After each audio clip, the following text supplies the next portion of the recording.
भगवान रुक्मिणी मैया के महल में गए। सोचा कि सारी पत्नियां रूठती हैं, आज रुक्मिणी जी की परीक्षा ले लो। तो ठाकुर जी रुक्मिणी जी के महल में शांत बने हैं, शांत भाव से बैठ गए, बिल्कुल बात भी नहीं कर रहे हैं, जलपान भी नहीं किया। रुक्मिणी देवी ने कहा, प्रभु कोई बात हुई है क्या? भगवान नहीं बोले। रुक्मिणी पंखा डुलाने लगी है ठाकुर जी के ऊपर। भगवान बिल्कुल भी नहीं बोले, शांत बैठे हैं। मेरे गोविंद ने देखा रुक्मिणी के चेहरे पर न खुशी है न क्रोध है। रुक्मिणी जी ने कहा, प्रभु कोई बात है, कोई निराशी है क्या, उदासी है आपके चेहरे पर, क्या हमसे कोई गलती हो गई है? भगवान ने कहा, गलती? छोटी सी गलती नहीं है। रुक्मिणी बोली, कोई बात जरूर है, कोई अपराध किया है क्या? कौन सी गलती है, आप हमें बताएंगे? भगवान बोले, एक गलती हो तो बताएं। आप गलती पर गलती, गलती पर गलती, गलती पर गलती किए हो।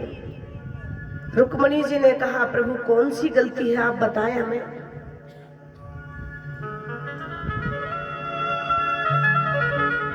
भगवान ने कहा, राजपुत्री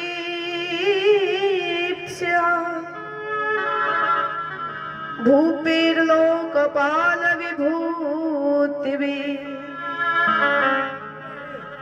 महानुभावे श्रीमद्री रूपो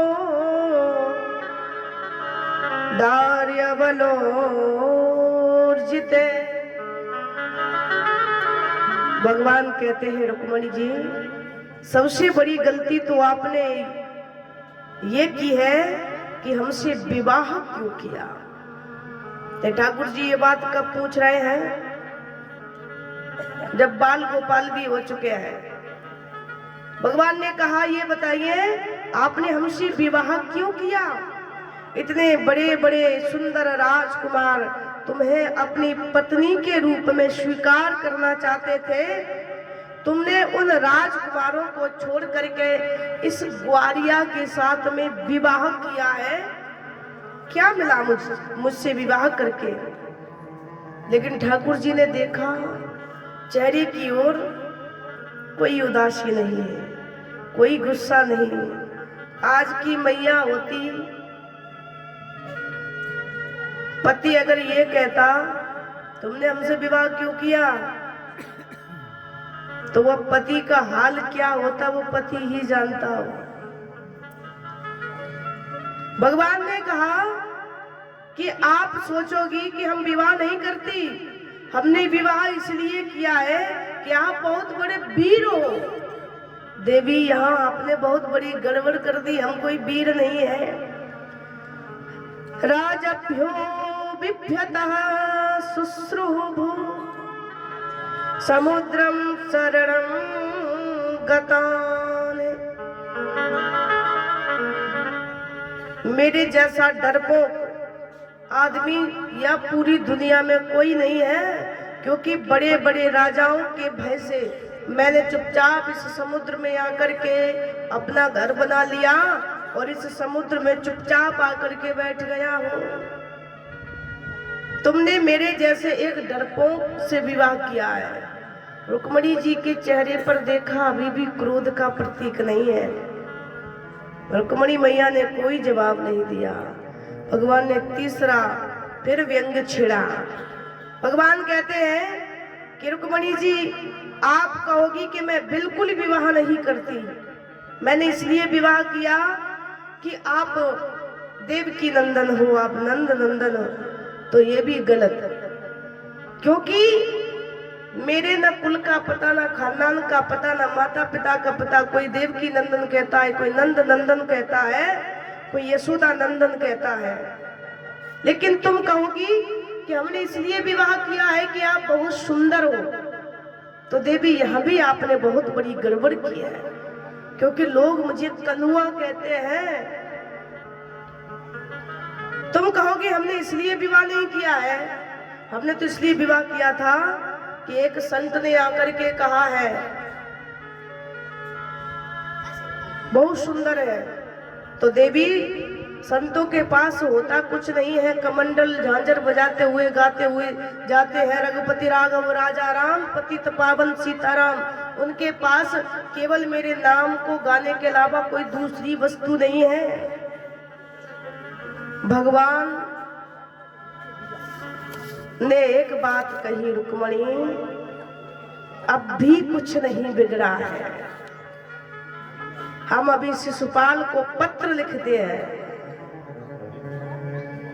बारात लेकर के आएगा, तुम्हें बिहार ले जाएगा। और रुक्मणी के हाथ से पंखा गिर गया। जल लेकर के आई थी ठाकुर जी को पिलाने, जल का लोटा गिर गया और रुक्मणी जी धरती पर गिरने लगी। भगवान ने देखा रुक्मणी बेहोश हो गई। ठाकुर जी ने अपने भुजाओं में धारण कर लिया, रोने लगे हैं। मेरे गोविंद की आंखों में आंसू झलकने लगे। रुक्मणी जी होश में आई। ठाकुर जी ने कहा, रुक्मणी जी, कोई पति हारा थका घर आए बाहर से तो क्या अपनी पत्नी से विनोद नहीं कर सकता है? रुक्मणी जी ने कहा, प्रभु कर सकता है, लेकिन सत्य नहीं, केवल विनोद। भगवान ने कहा, तो क्या मैंने कोई सत्य कहा? रुक्मणी जी ने कहा, आपने गलत ही क्या कहा है। देखिए रुक्मणी जी के कितने सुंदर जवाब है। रुक्मणी जी ने हाथ जोड़ करके भगवान को इतने सुंदर जवाब दिया है, प्रभु आपने जो भी कहा है एक भी शब्द गलत नहीं है। हमारा आपका मेल ही क्या है। हमने आपसे विवाह किया है। क्यों किया है विवाह? यह बिल्कुल सत्य बात है। आप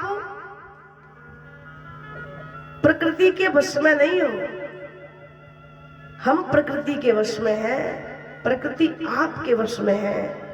कहां आप प्रकृति को बनाने वाले, हमारा तुम्हारा मेल क्या है? दूसरी बात, आपने कहा था मेरे कोई माता पिता नहीं है, विवाह क्यों किया? तो मैं जानना चाहती हूँ, मैं आपसे पूछती हूँ, आपके भी कोई माता पिता होते हैं? आप तो जगत के पिता हो, जगत के गुरु हो, जगदीश्वर हो, तो क्या आपके भी कोई पिता है? तीसरी बात, बड़े बड़े राजाओं के डर से आपने समुद्र में नगर बसाया था, ये भी बात बहुत सत्य है।